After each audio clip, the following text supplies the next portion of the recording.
Hello everyone, in this tutorial you will learn block and unblock someone on TikTok. If you are new here to my channel, please subscribe it. Let's begin.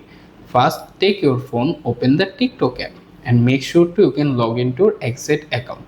After that, find the person profile if you want to block. For example, I block this person, tap on their profile icon to open the profile page. Then at the very top right corner you can see the share icon. Tap on it once. From the pop-up menu, you can find the block option at the bottom, tap on it, then tap on block option again and you have successfully blocked this person. However, keep in mind, if you change your mind, you can decide to unblock this person again. You can find the unblock button, simply tap on it once and automatically unblock it.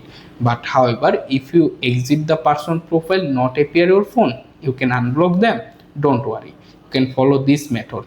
Tap on your profile icon at the bottom right corner. Here, click on the 3-line menu button top right corner. Go to settings and privacy. After that, scroll down to the page, located the block account option, tap on it. You can see previously blocked account listed there.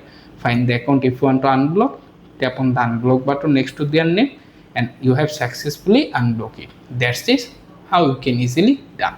Thanks for watching. Please like this video.